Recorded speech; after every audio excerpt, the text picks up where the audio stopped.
Hello and welcome to the Spirit Safe. My name's Rob. Thank you very much indeed for joining me. Hope you can't hear the dishwasher that's going on in the background. Oh well. What do we have for you this week?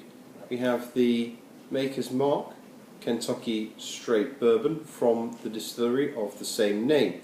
It's 45% alcohol and it's a wheated bourbon. It cost me about 45 Canadian dollars.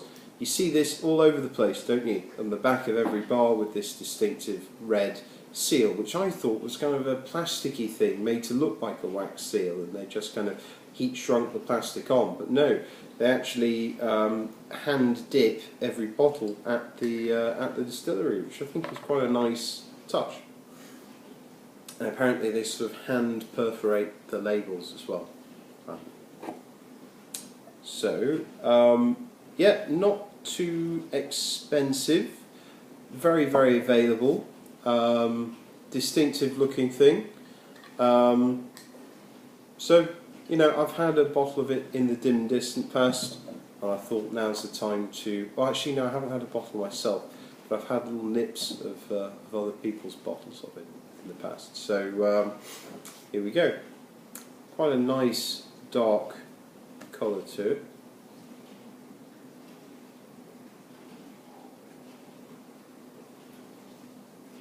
Orangey note on the nose,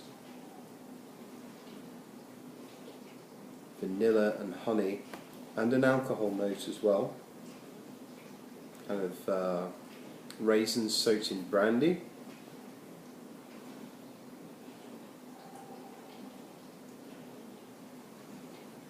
I do get an almondy note to it, so kind of a marzipan note. I did pick up Battenberg cake as well, which for those who don't know, it's kind of a cake that's in 4 like little squares and it's covered in marzipan, different colours, pink and yellow.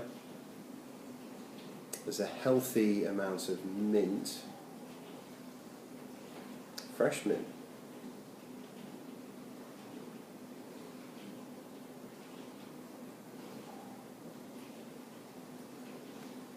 Otherwise it's just nice, pleasant, no alarms and no surprises.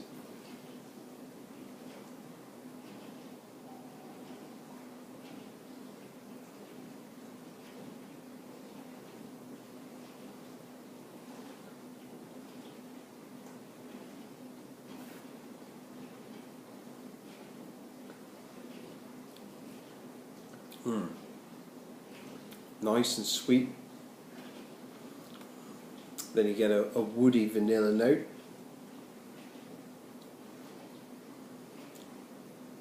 A hint of spice on the finish.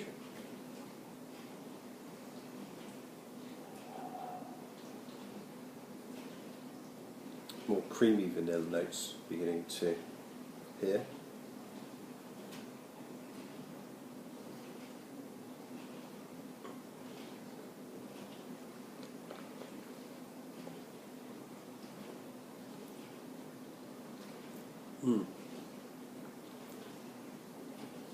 Yeah.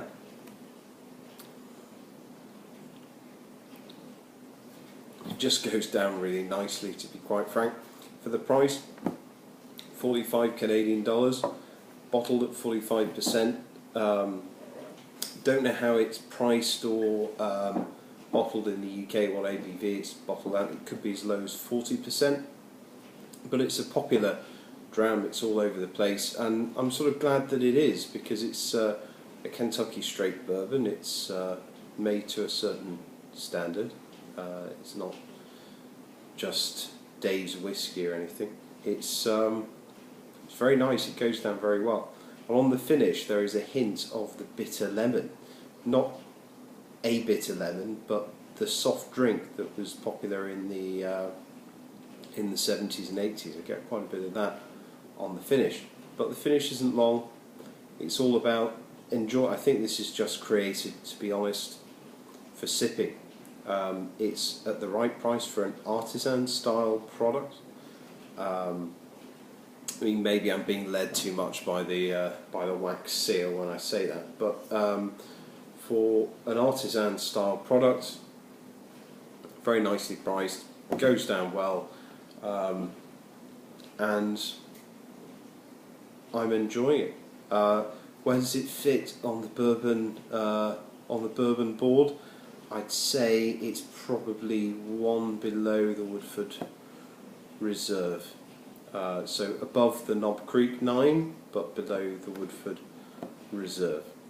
So that probably concludes for now the bourbons for under $50 a bottle.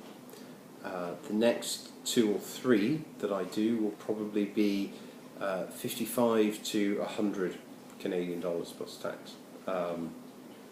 So now I feel I've got a good enough grounding in the normal things that get thrown in people's supermarket trolleys in various countries. I want to try things that are a bit more special in the bourbon world. So we've got that coming up, and what do we have on the shelves? We've got an independent bottling from Highland Distillery, which is slightly maligned distillery. That will be an interesting one, but it's good bottling. And I've got a couple of bottles of Bruichladdich. I've got a couple of bottles of Springbank. I've got a Japanese Japanese whiskey open as well. And my mum's coming tomorrow, so hopefully we'll have an interesting bottle out of her suitcase as well. Superb. Thank you very much, everybody. Cheers, and we will meet again. Bye-bye.